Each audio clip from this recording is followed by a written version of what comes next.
Uh, there we go. And we are live. Welcome everybody to our, I think, number 39 Tech Sales Insights podcast on behalf of Sales Community. For those that are not members, please check it out, salescommunity.com. I think we still have a free trial on there. So kind of call that a no-brainer if you want to learn more, sell more, network, and just get better in your sales job. This week, I am very excited to have Brian Bark, SVP and CIO at Sinclair Broadcasting. I've had the pleasure of being friends with him, working with him, and having him give some great pitching advice to my college son, Billy. So, Brian, thank you so much for being with us. Yeah, Randy, thank you for having me. Really appreciate the opportunity. Look forward to it. So we've had mostly go-to-market CEOs, CROs, CMOs. You're actually the first, I guess, CIO, so person that our audience is actually selling to.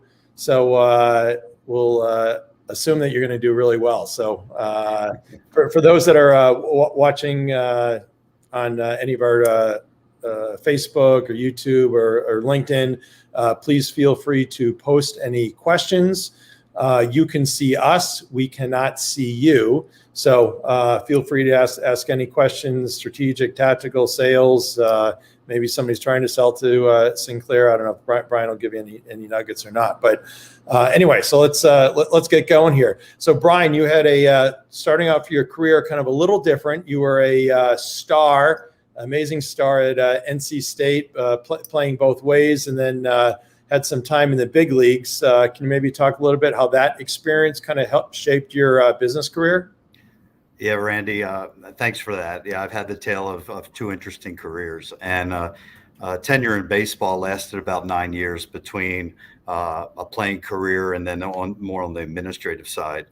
So I began my career with the Atlanta Braves, spent about 5 years in the organization on the 40-man roster for 3 years, and then I got an opportunity finally to play in the big leagues with the Red Sox. And then shortly thereafter, I had 2 tears in my elbow, which rendered me quite useless in a pitching capacity.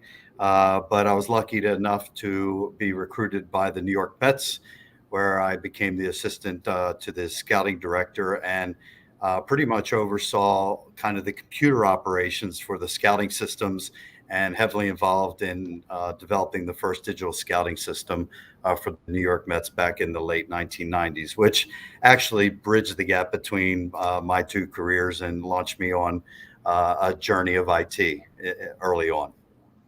Wow, interesting. So it helped get you into IT, which is interesting.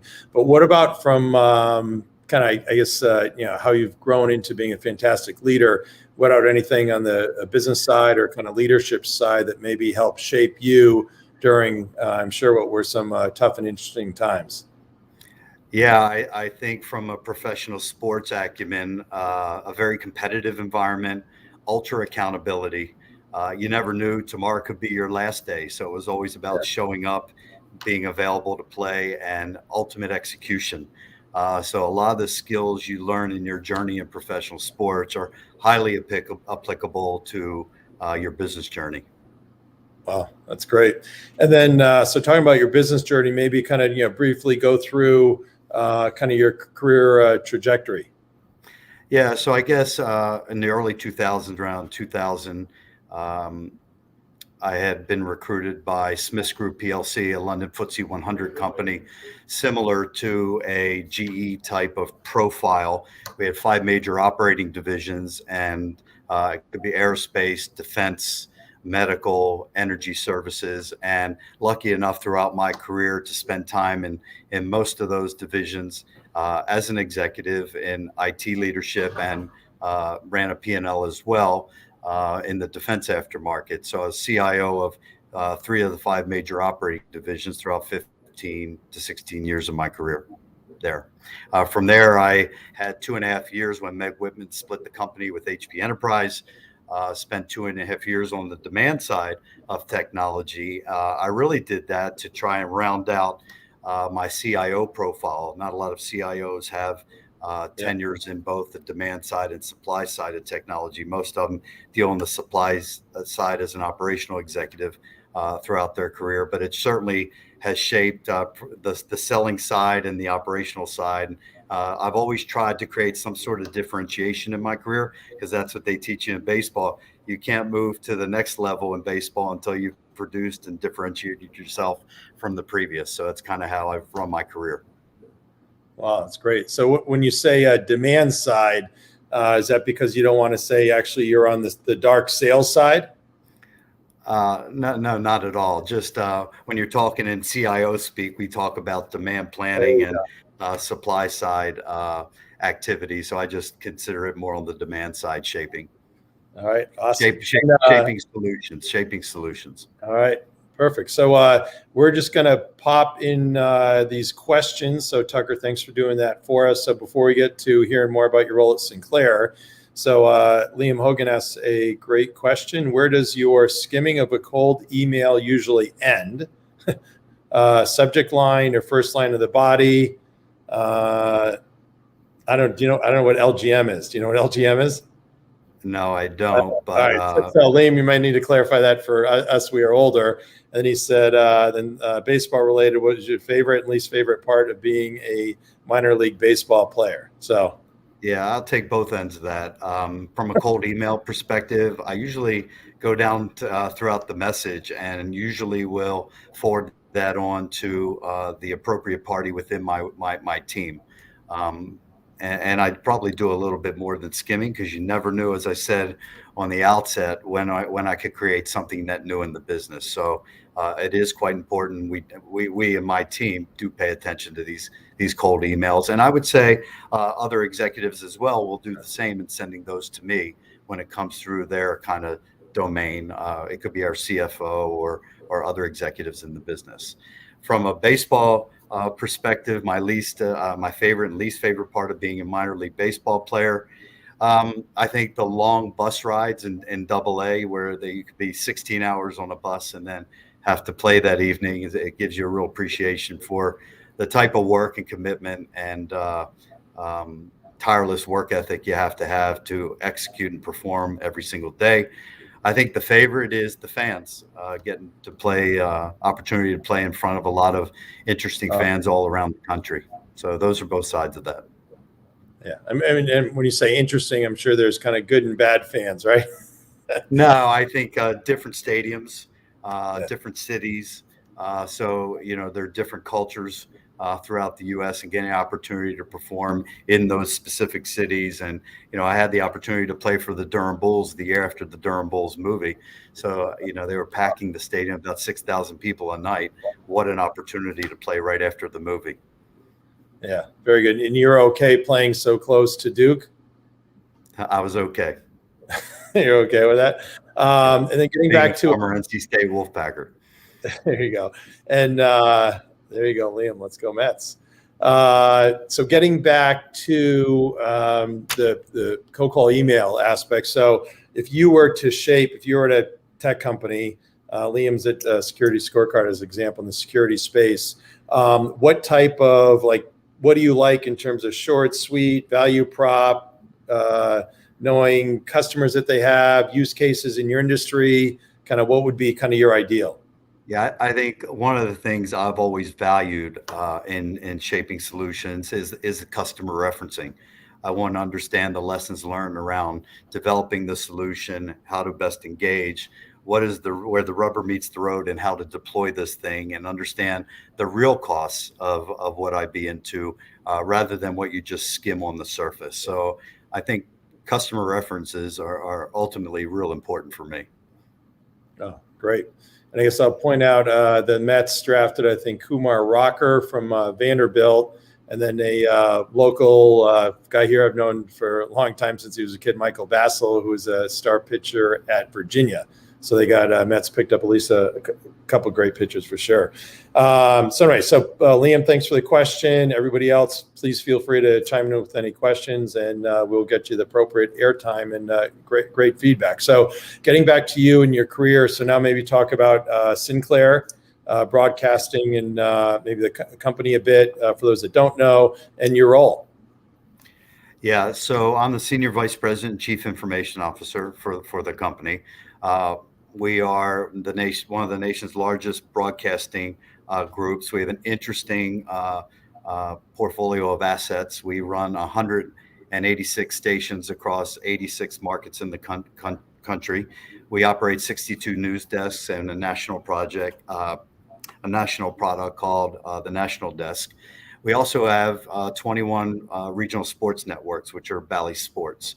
We have a stake in operating the Yes Network televised cast for the Yankees, and we also have a similar footprint with Marquee Sports Network for the Chicago Cubs.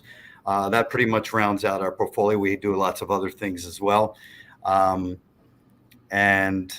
I handle all the enterprise systems. We're doing a lot around building media supply chains. We have a great group of executives and on the front foot of a lot of the innovative technologies in our industry around ATSC 3.0, which just from a marketing perspective correlates to next gen TV. And we do believe by the end of next year, over 80% of the US will be covered with that signal. So certainly exciting time to be in Sinclair, an incredible time to be in the industry at a secular shift in technology.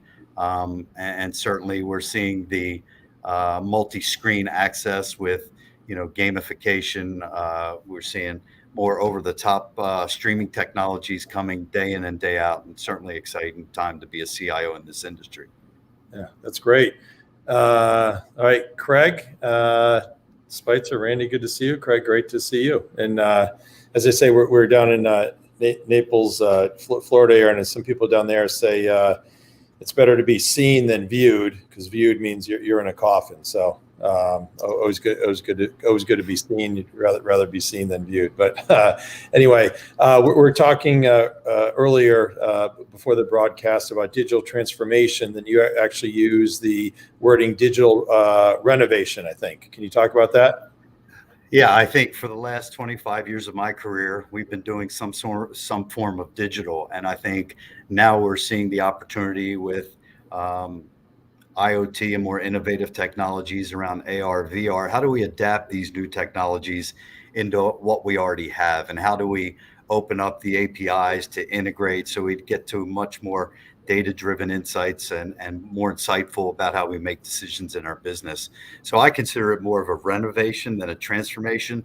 Our CTO, Del Parks, certainly one of the leaders in our industry, he talks about turning the dimmer switch up. And I see it much in the same way. It's not an overnight transformation, but we are looking at renovating some of the things we do, much like you would a house. Wow. So if I were trying to sell to you or try to sell to Sinclair, then it would obviously make sense to understand kind of some of your business objectives and what's going on, which I assume would be in your annual report, some press releases on the company. So that way, instead of just coming in saying, hey, I'm selling this widget, it would be to come in and say, hey, understand that you have this transformation or renovation efforts underway. Here's how my solution can help you. Yeah, I think it's really important. I talked to my own team about that around really understanding our business and having a real thirst for being a more commercially orientated IT workforce. And that goes the same for the people who are selling to us. Understand our business, where we sit in our industry, understand our market, who we're trying to sell to, and how do the solutions you're selling bring something net new to us. That's really what gets our attention. Wow, that's great. And I guess along that area, are there kind of some best practices that you'd highlight from some sales teams that have done a great job kind of in those efforts, and then maybe some, you may or may not want to name names, and then, some that are kind of just been, train wrecks that you basically say, why are you wasting my time? Yeah, I think don't mistake activity for driving outcomes. I think focusing on a more customer outcome driven engagement is where the rubber meets the road. And really creating that framework value for us. Why should we care about what you're trying to bring to us? Yeah, absolutely. And kind of I'm sure you won't name names, but kind of any just kind of disaster sales calls you've been in or presentations? No, I think I have a really open team. You never know who's going to help you drive value. Yeah. So somebody sent us a message earlier about skimming the surface. I don't know if it's skimming the surface, but entertaining an opportunity is how I refer to it. And you never know who your next great partner is going to be. So you got to be open to listening. There you go. All right. Trying to be ever play it as always. So what about talking maybe a little bit more about the CIO role, maybe kind of enterprise CIO role, kind of what do you wake up and think about? Obviously you've got tactical initiatives around, then, I would imagine kind of, we got to make sure that we're up and going. And then you have certainly, longer term strategic initiatives about how you're going to help, drive and go and grow Sinclair. Yeah, I think what I try and encourage in our business is the connectivity with the business, a true partnership, and the CIO is pretty much webbed into everything we do these days from an underlying perspective. Unfortunately, in my role, I get the opportunity to work on the front end of the business from a strategy perspective as well, and that's the reason I love my job. It's different every day. I think over the last 25 years, the job has changed significantly from more of a efficiency and operations management role and cost management role to really being more of a technology visionary, cultural warrior, digital enabler, those types of things. And at the end of the day, being a true business transformer. Wow, that's great. And just thinking back when you're on the HP side and kind of somewhat on the sales side and your kind of CTO capacity, were there any kind of big ahas in terms of things that you learned or things that you're surprised about kind of sitting on that side of the table? I had the fortunate opportunity to work pan-industry in my role at HP, and that was a real eye-opener. And I could not believe how many of the industries could adopt and utilize the same technology in different ways. And that's what I was trying to do, was create something net new for HPE's customers and really driving a more pan-horizon experience across that asset and set of inside their portfolio to bring something more value driven to the customers. And that's how I like to be sold to. So I had to eat my own medicine here. Wow, great. And another question from Liam. He's on fire today. Who is the best salesperson you've ever bought from, Brian? And again, you can name names or not, and kind of maybe more importantly, the attributes. I think the attributes, I would speak more to the attributes. I think it's somebody that is engaging, somebody that has really done their homework on our business. I think it's really important to be interested, understand what does what you're selling look like from the lens of the CIO. So kind of try to think through those things before you come and speak to me, and I'm willing to listen. It's been those people that have become more commercially orientated around our industry and our specific business that really gets our attention. Wow, that's great. And then presumably you have some that will then kind of use you as a kind of reference check, pick your brain to say, hey, who else do you know that you could kind of help us with too, correct? Correct. Yeah. Awesome. What about if we drill down on kind of I'll call it value add or ROI? A lot of times I'll say, to me, if you're whatever it is that you're selling, if you're in the elevator with the CFO for 30 seconds, what are you going to say? It's not a bunch of techno mumbo jumbo. It's around how you're going to help drive the business, improving revenue, driving down costs, improving market share, kind of things like that. How do you look at that kind of ROI or value add when you have sales teams trying to sell to you? Well, I think it's a lot of financial algorithms that we put into play. It could be internal rates of return. It could be return on capital. It can be ROI. I think we really need to peel back the solutions. We need to understand not so much about the ROI is really important. Remember, you have to deliver these things. Right. And when you deliver these things, you have to shut down other things at times. And I think we have to work through the entire life cycle on what the potential costs could be. And some of the IRR and things like that kind of give you an indication. But I get to the reality perspective of these solutions. And Do we have the experience with these types of technologies? Are we set up for success? Do we need partnerships in order to create this value? There's a lot of things that go into a decision, and the best sellers to me are sellers that are patient with us and let us work through those kinds of internal gymnastics to get to where we need to be comfortable about what we're looking to deploy. Oh, great. What about if you think about kind of either startups or emerging technology vendors? Obviously, if somebody's big, proven, large, all that stuff, there's kind of not much risk. But what's your appetite or is your experience with kind of earlier stage companies and kind of your kind of profile or criteria there? Yeah, I think I've always been comfortable with early stage companies. We certainly can do our proof of value uh, concepts. Let's put it that way. We're not scared of those types of things. I think where it gets difficult there is we can't take on too many because it's a distraction of running the day to day, and we just might not be resourced for all the proof of value or proof of concepts that we'd like to experiment with. So we have to really focus on, hey, is this thing going to really where we want to apply our resources? Gotcha. Because we Interesting. really need to understand those technologies that are could be really value enabling for us. Yeah, absolutely. Great. So question from Steve Halzel, do the same values and ROI work for technical consulting sales? So I guess if you think of kind of value and ROI, whether it's a product, SaaS product or otherwise, compared to what he's asking for technology consulting sales.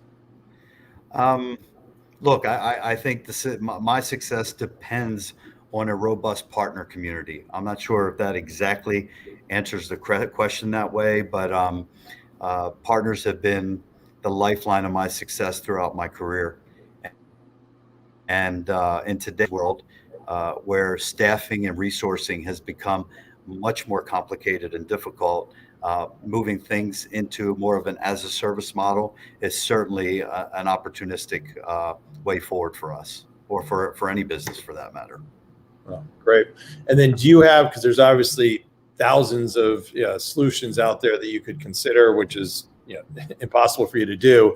Do you have kind of preferred or go-to channel partners that you kind of might trust more, that if they bring you, XYZ solution, that you're kind of more inclined to take a look at it because there's that kind of trusted relationship there? Yeah, I think we have a number of good IT technology executives in our company, and we're always speaking to different types of partners, potential partners. And like I said, trying to create something that's net new and impactful for us. Um, so that's my perspective on that. From an enterprise perspective, we do have a national footprint. So having partners have that national capability, because we do have an extensive ecosystem of properties and people around the country. Having that scale is important to us and to me. Oh, great. And maybe we shift now talking about some of the different tech stacks and things that you look at. So kind of no particular order, but say in the security side, there's obviously a lot going on there. Kind of how do you look at kind of the security world and vendors and solutions that I'm sure are coming at you every day? Yeah, I think the security world has become much more complicated over the duration of my existence as a CIO. It's never been, let's say, more exciting, if you will. Things are coming much more quicker as far as the threats, and that my security team has been, very focused on enabling technologies that help us gain more insights as to, uh, how and where our traffic is moving and what's coming at us. But partners have been played a big part in that as well.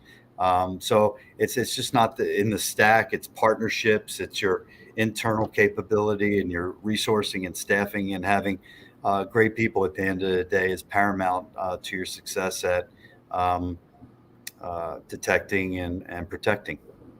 No, it's great. What about the kind of RPA, robotic process automation space is kind of going and growing? Are you doing anything there?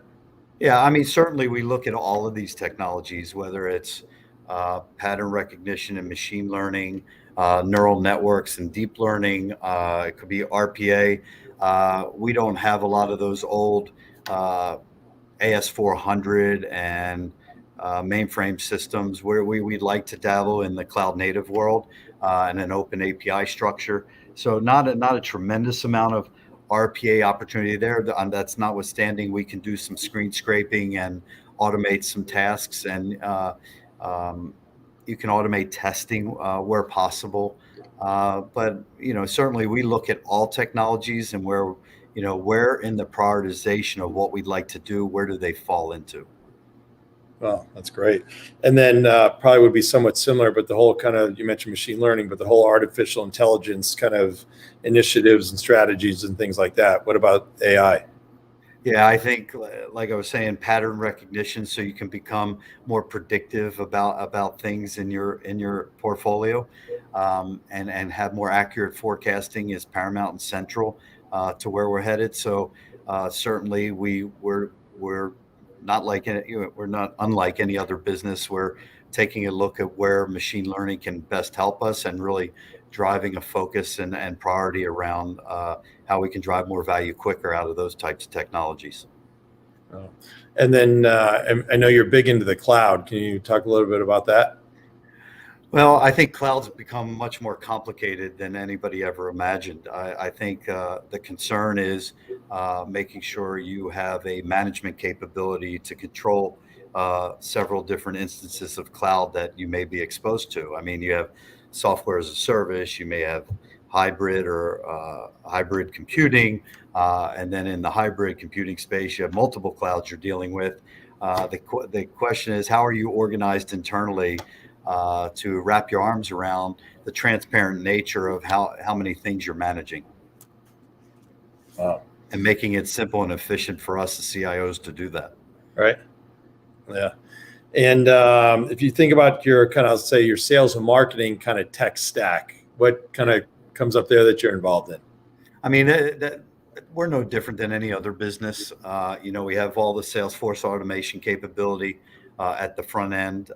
You have your CRM. You have to deliver that footprint now through mobile technology, because you want your sellers to do things as efficiently, as fast as they can, but acquiescing all the data we need to make more data-driven decisions and insights. I don't think, for 20 years we've been talking about CRM and customer data management philosophies, and those technologies are becoming more automated and sexier, if you will, as far as the feature-rich set and capabilities that they deliver. And we're always looking for opportunities. The gentleman who heads up certainly our CRM technology is always looking at the new feature-rich sets that come and afford our sellers the opportunity to pay more attention to their customer, give more time back to engaging with the customers. The key there. Yeah, absolutely. That's great. And then I guess on the kind of, I'll call it telecommunications side, a lot of that is probably, I don't know, it's less kind of how do you leverage that technology, but a lot is probably just getting a lot of the costs under control from the expense line item perspective. Is that the case?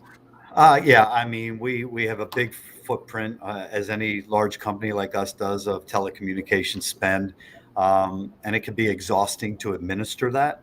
And we're always looking for more efficient ways to manage that administratively, because you may have a network layer, you may have a security layer to some of those telecommunications technologies, you have a mobile layer to that, and several other layers. So making sure you have your hands around all of that capacity is quite challenging at times, but notwithstanding, we have to contain it. Yeah, absolutely. And then if you think about maybe any other, I call them, vendors or partners that are calling on you, that are selling to you, or any other kind of technology stacks or areas that I didn't ask about? Yeah, I think a large part of our software portfolio sits out of our traditional ERP system, and that's kind of our advertising and sales operations operational systems. And we've been looking to harmonize those stacks for quite some time. They hadn't been readily available in the market, but we're certainly focused on executing and bringing that linear and digital world together for us. Oh, that's great. It's interesting. I just was thinking in terms of the role, if you think about a kind of CRO, 20 years ago was kind of a VP of sales. Now the CRO function has a lot of marketing, enablement, operations, trying to kind of do a lot of that forecasting, more business executive work, having a seat at the table, the kind of executive leadership team. And it's probably somewhat analogous to how kind of a CIO role has evolved, where it used to be, what was it called? The data processing manager, right? Way back when in the AS400 days, right? And then now it's really, likewise, this CIO role has expanded to having a seat at the table, really needing to not just understand the business, but then really have a huge impact in driving, value add to the business, right? Yeah, so I'm lucky that I work with a great group of executives who are all interested in what technology can and do for us in driving value, and the discussions at my level are more interesting today than they've ever been in my career. We have an extremely strong CRO, CFO, CTO, and I could keep going. Make sure you don't leave anybody out. So yeah, no, it's definitely the truth, and we're not like board. Don't forget the board. Yeah. We're not unlike any other company. COVID has actually accelerated that digital renovation for many companies and evolving the digital workflows, the supply chain of delivering certainly content for us in the media space, and it's exciting. The technologies are being delivered to a multi-screen capability. Certainly, we're seeing that with the younger generations. Yeah, absolutely. So for those watching on, we are fortunate enough to have Brian Bark, SVP and CIO at Sinclair Broadcasting. Please feel free to keep asking questions. He's got an amazing career, starting out in baseball, then kind of on the IT side, being on the sales side in the CTO kind of field capacity with HP, now as a CIO at Sinclair Broadcasting, and has a fantastic catbird seat. So again, feel free to ask any questions. You're doing a great job, Brian, so far. Thank you.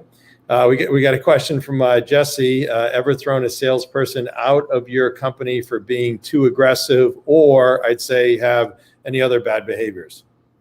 I don't think I've done that my whole career. I think it's important for sales executives to understand kind of the life cycle of a year for us. When does our year start? When does our year end? Understand, certain times of the year we're busier than we are at other times of the year. So everything in life sometimes boils down to timing. So really understanding that, and understanding, I said it a little bit earlier, being patient with us as a customer. We know how to be a good customer because we are reliant on taking good solutions from our partners and having good integrators working with us and developing value-driven solutions and more insightful things about our business. So no, I don't think we've just ever thrown anybody out. We try to hold ourselves pretty professional.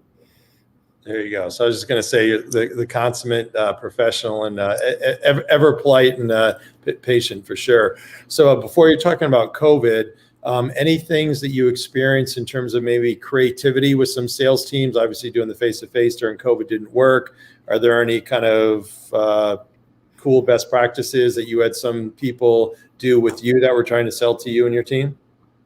I think we as a global kind of business world are finally starting to trust technology. Something CIOs have been trying to get their businesses to do for many, many years. But I think it has accelerated the pace of adoption. It has accelerated the pace of innovation. There's never been a better time to be in the technology space than there is today. And I'm just excited for what's to come coming out of COVID. Yeah, that's great. Jesse says, great answer. Love this interview. Wanted to find out what you have found that separates great sales professionals from average. Yeah, I think I've talked about it a bit earlier in the cast. Is really understanding our business, our market, understanding the new technologies that can be applied from other industries that can be applied to us, and creating something net new, something that we weren't thinking about. A new ideas, we entertain those all the time. So we're looking for a trusted partner, so that can be a really good advisor, and provide some thought leadership. I think those are some of the attributes I certainly look for. Great.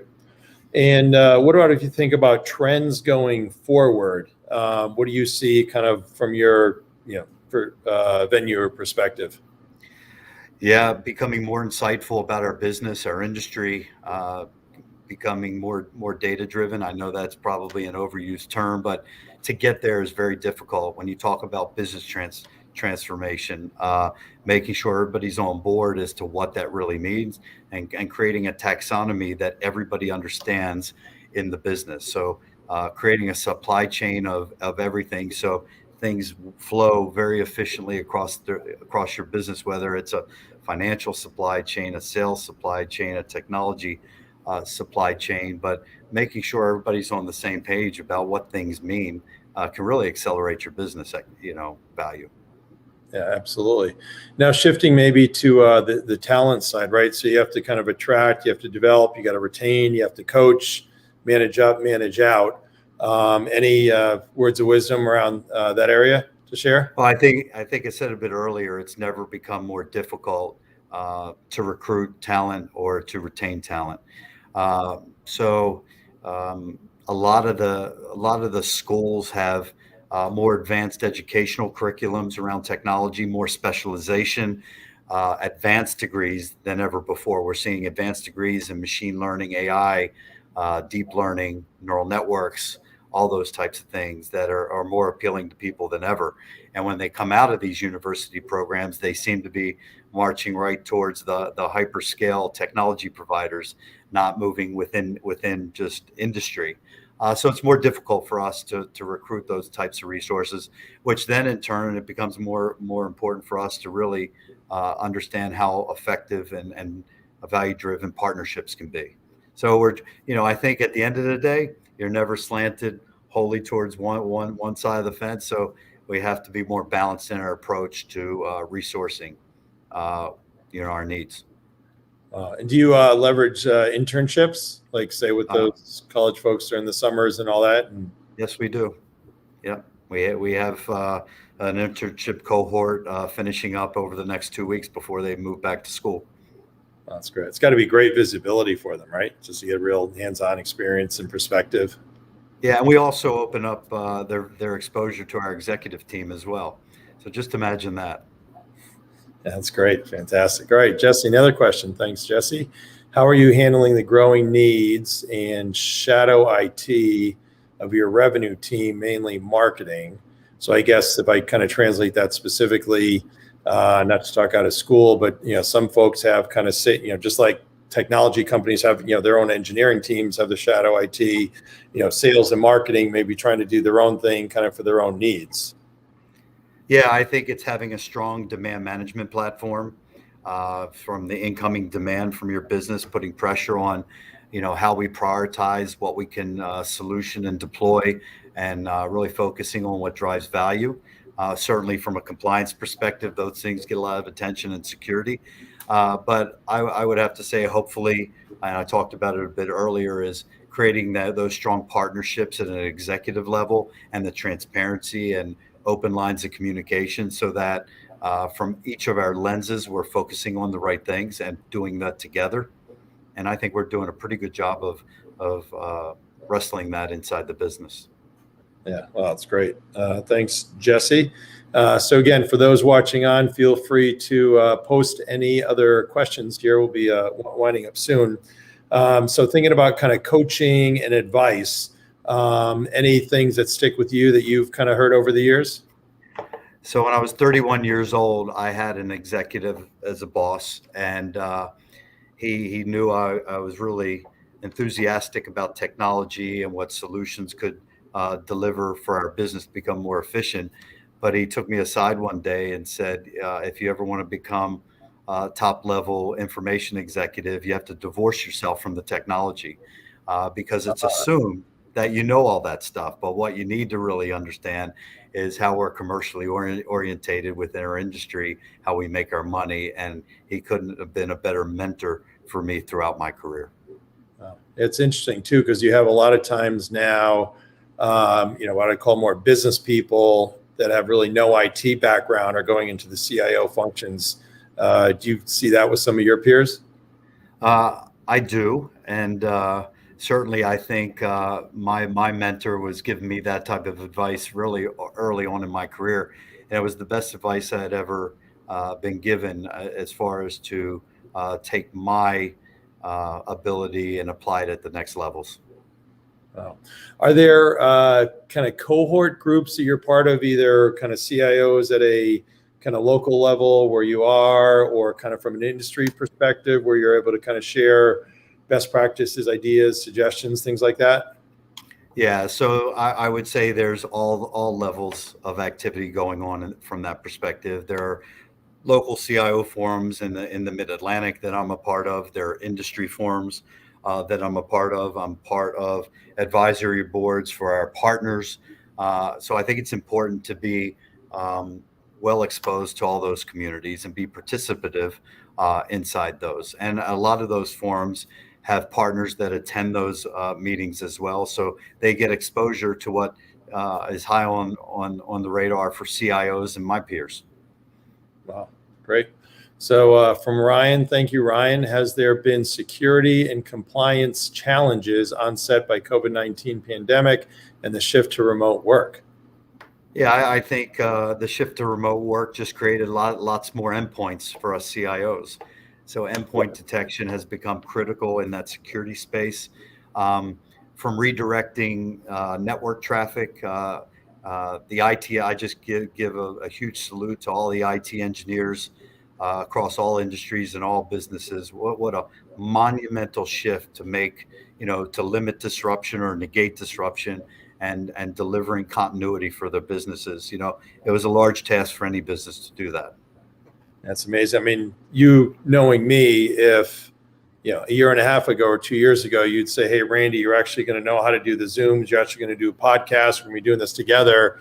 I and you would have both said, "There's NFW that I'd ever be able to do it." But just people adopt and you figure it out and you do it, right? Yeah, so that's what I was referring to a bit earlier around COVID has accelerated the Yeah. adoption and trust of technology, and everybody has been upskilled as a result of that. Yeah, it's amazing. But then also you probably have, from a just kind of help desk perspective, you have probably a huge increase in what I call the little stupid questions as well, right? So we saw when the pandemic hit, we put a number of metrics in place. Actually, immediately, we had 2-a-day meetings to review the metrics from the previous day, forecast where we were going to be with licensing potentially, as well as network traffic, amongst other KPIs or performance metrics. And we saw, I think, a 5-fold increase in service desk tickets early on through the pandemic. That's a huge workload, right? At the same time, companies under cost pressure and crunch, and you got to kind of, it's probably the epitome of doing more with kind of not extra OpEx or headcount. Anyway, Liam, thanks for another one here. Brian, what do you think will be the biggest difference in the role responsibility of the CIO in 2025 versus 2021?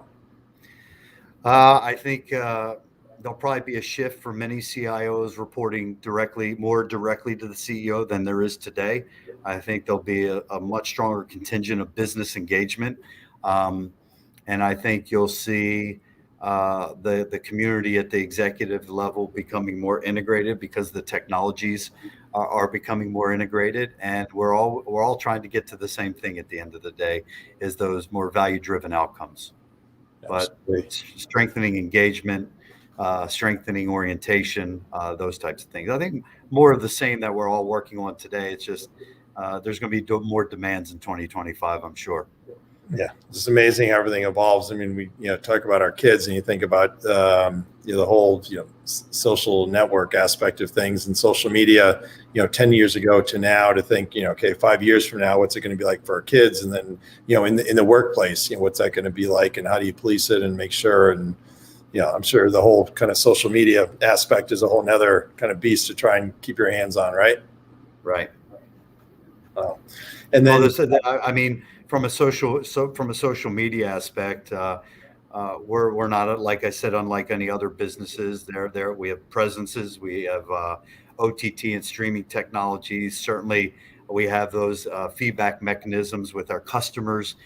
They're ultimately probably the most important, and our audiences. We pay attention to our audiences. Yeah, absolutely. So do we here in the sales community. What about getting back to kind of face-to-face meetings? So for sales calls, are you doing kind of face-to-face kind of meetings in the office, lunch, dinner, coffees outside? Yeah, I see things slowly returning.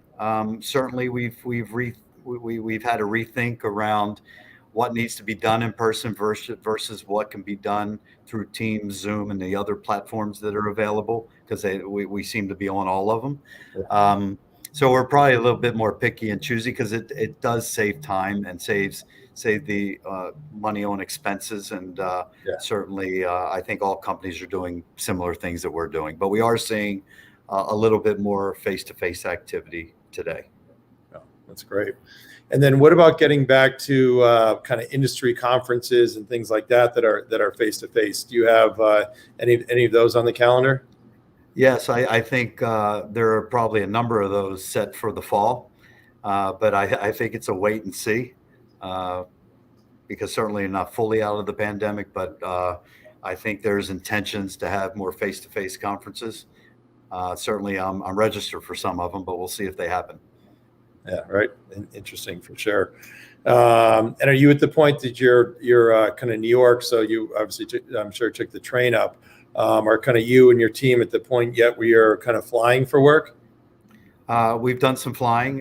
We have some big programs at play at the moment, and we have, certainly COVID was challenging with managing the delivery of large scale programs, and we have found some of the more face-to-face meetings over the last couple months have accelerated our pace of delivery. Oh, interesting. And then Nor, it's a little awkward for me to ask, but Nor always asks this question: if you have a fun Randy Seidl story. So I do. When I first met you, Randy, we went skiing together, and we were on the ski lift, and you were wearing your helmet or your hat, and you just started talking to yourself, and I didn't realize you actually work 24 hours a day. Usually have AirPods or some sort of earpiece in. So that was certainly comical for me. Even heading down the slopes, you're talking to customers and potential partners, and networking accordingly. So certainly that was an eye opener for me. Gotcha. All right. Well, try now, hopefully not to be too rude on the chairlift and not too often skiing. And definitely not 24, because definitely need my sleep time for sure. But anyway, so yeah, certainly has been great doing some of those events with you. So as we get to the end here, any kind of closing comments, feedback, suggestions? So you've got sales folks, individual contributors, on up to CROs and CEOs. So if you had to kind of summarize any words of wisdom, what would some of that be? I would say from a sales perspective, strengthening engagement with CIOs, and really focusing on delivering value and something net new that's a little thought provoking for us. I think from a business engagement perspective, understanding kind of the flow of a year for how our business kind of moves along. We are a public business, so we have quarterly earnings, and we have year-end events and things like that. So knowing the timing of when a best opportunity to discuss and engage with us is. And at the end of the day, we know how to be good customers, and we're not throwing people out of the yard, if you will, and be patient with us. I think We certainly know where we want to go as a business. Sometimes how we get there may take a little longer for us to understand how we do get there, and the journey around certain barriers, because we're all up against certain constraints. But at the end of the day, we're looking to do differentiating things in our business. Well, that's great. We've been a great guest. I'll give a couple shameless plugs. So my book, Your Go-To Sales Advisor, that I co-authored with Tony Giri, is out. You can get it at Amazon, but even better is you see the URL there, salescommunity.com/book. Lots of great tips and tricks. I've got 400 plus best practices from 100 or so friends in the industry that are all fantastic executives. So very honored to represent them in the book, as well as early on sales consultant Walter Brown, that has 2 timeless pieces there: a great handbook for sales reps, a great handbook for sales managers. And just chiming in here, Jesse put up, Randy has shown sales professionals how to go digital. Best example. Yeah, if I could do it, anybody could do it. And then it's a good lead in too for sales community really in this.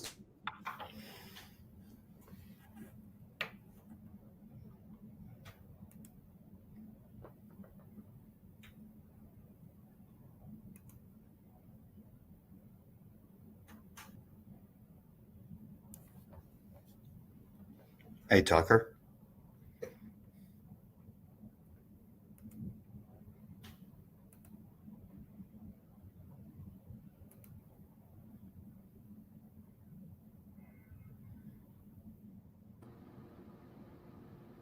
Whoop.